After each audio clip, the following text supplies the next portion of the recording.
নমস্কার, আপনারা দেখছেন জেলার 1 নম্বর অনলাইন এবং TV channel Birbhum RC TV. আপনাদের সঙ্গে আমি শুভাশিস। শুরু করছি আজকের সংবাদ।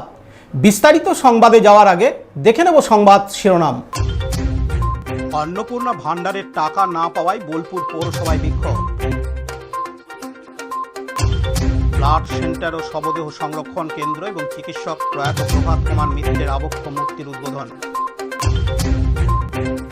দ্য মিশন পাণ্ডবেশ্বরের উদ্যোগে স্বেচ্ছায় রক্তদান শিবির খয়রাসোলে। অবৈধ মদ উদ্ধার, গ্রেপ্তার এক মোরারোয় রাজগ্রামের পূর্ববাজারে। এবার সংবাদ বিস্তারিত। বোলপুর পৌরসভার অন্তর্গত মহিলারা অন্নপূর্ণা ভাণ্ডারের টাকা পাননি বলে অভিযোগ। তারা জানান যে আমরা অফলাইন ফর্ম ফিল আপ করে পৌরসভায় জমা দিয়েছিলাম, কিন্তু টাকা পেলাম না।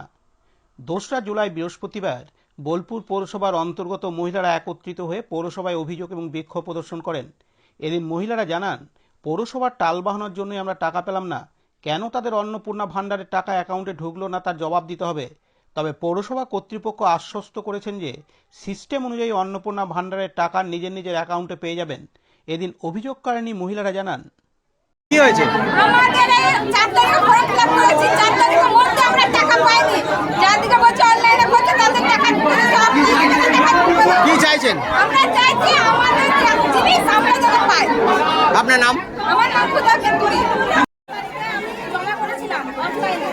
এখানে পৌরসভায় করতে দাঁড়িয়ে 6 তারিখে জমা করার পর 1 মাস হয়ে গেল আমরা জমা করেছি। কতদিন আগে জমা করেছেন? 1 মাস হয়ে গেল, আমি 6 তারিখে জমা করেছি। এখনো পান নাই? না, এখনো টাকা পাইনি। কার দোষ সেটা মনে করছেন? এটা পৌরসভা দোষ। ওরা কি ফর্ম ফিল আপ করেনি? না। বোলপুর থেকে কাজী আমিরুল ইসলামের রিপোর্ট, বীরভূম আরসি টিভি। গত বুধবার 1 জুলাই বিকেলে ডাক্তার ডেটে দুবরাজপুরের বেসরকারি মণিমহেশ হাসপাতালে উদ্বোধন হল মণিমহেশ ব্লাড সেন্টার, অত্যাধুনিক প্রযুক্তি সম্পন্ন শবদেহ সংরক্ষণ কেন্দ্র বৈকুণ্ঠ। পাশাপাশি উদ্বোধন হল দুবরাজপুরের বিশিষ্ট চিকিৎসক প্রয়াত প্রভাত কুমার মিত্রের আবক্ষ মূর্তি।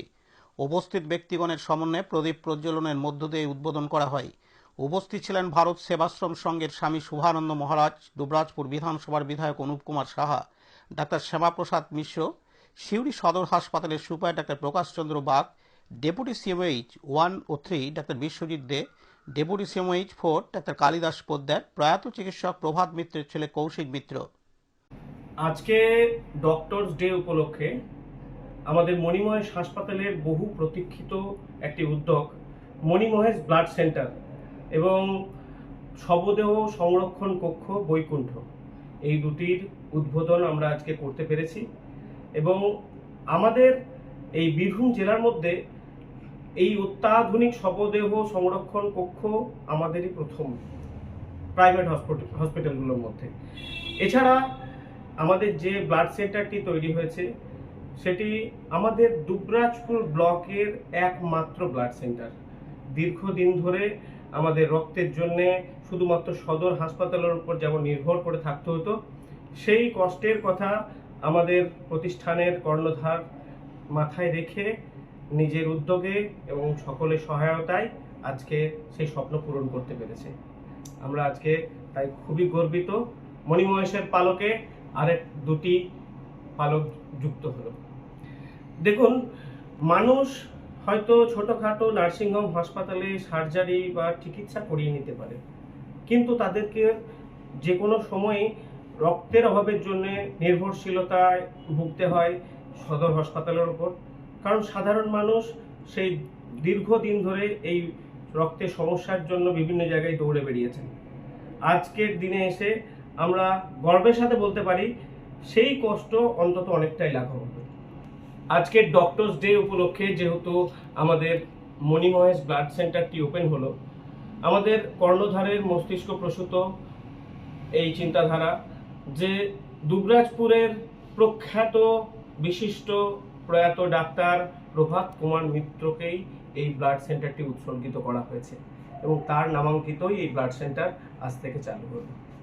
আর আবক্ষ মূর্তি আমাদের যে সমস্ত বিশিষ্ট ব্যক্তিজন এসেছিলেন তাদের দ্বারা আজকে উন্মোচিত হলো এবং তার আবক্ষ মূর্তি আমাদের ব্লাড সেন্টারের সম্মুখেই প্রতিস্থাপিত করা হয়েছে।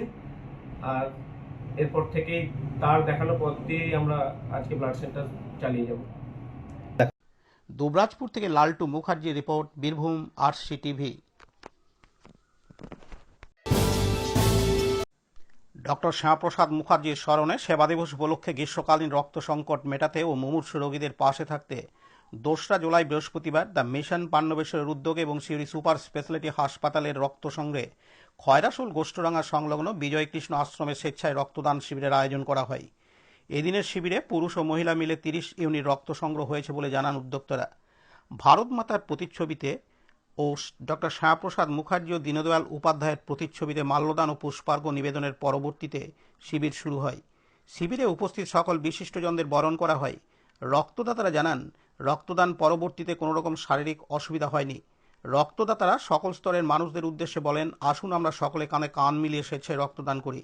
সকল রক্তদাতাদের শংসাপত্র প্রদান করা হয়। উপস্থিত ছিলেন দুবরাজপুর বিধানসভার বিধায়ক অনুপ কুমার সাহা, দুবরাজপুর বিধানসভার বিজেপির কনভেনার অনুপম বাগ, জেলা বিজেপির সাধারণ সম্পাদিকা রীতা ঘোষ, জেলা সম্পাদক রথিলাল সিংহ, 2 মণ্ডল সভাপতি দেবব্রত গুপ্ত ও উৎপল সাঁই, সিউড়ি সুপার স্পেশালিটি হাসপাতালের MT lab Anirban Banerjee, the mission পান্নবেশ্বরের সভাপতি মাধব ঘোষ সহ সভাপতি নুরুল হক সহ আয়োজকরা, বিজেপির কার্যকর্তারা, বিশিষ্টজনেরা, স্বাস্থ্যকর্মীরা ও অন্যান্যরা। খয়রাশোল থেকে বিপিন পাল ও অভ্রদীপ ঘোষের রিপোর্ট, বীরভূম আরসি টিভি। গত বুধবার 1 জুলাই রাত্রে বীরভূম জেলার মোরারই থানার পুলিশ বিশেষ অভিযান চালিয়ে রাজগ্রামের পূর্ববাজার থেকে দেশি ও বিদেশি অবৈধ মদ উদ্ধার করে। জানা যায়, যার বাড়ি থেকে এই সমস্ত অবৈধ মদ উদ্ধার করা হয়েছে তার নাম বিষ্ণু কুমার ভকত। তার বাড়ি থেকেই সমস্ত অবৈধ মদ উদ্ধার করা হয়। সেই সঙ্গে বিষ্ণু কুমার ভকতকে গ্রেপ্তারও করে মোরারই থানার পুলিশ। 2রা জুলাই বৃহস্পতিবার মোরারই থানার পুলিশ রামপুরহাট মহকুমা আদালতে পাঠিয়ে দেয়। মোরারই থেকে দীপু মিয়ার রিপোর্ট, বীরভূম আরসি টিভি। আজকের সংবাদ এই পর্যন্ত। পরবর্তী সংবাদের জন্য চোখ রাখুন বীরভূম আরসি টিভির পর্দায়। নমস্কার।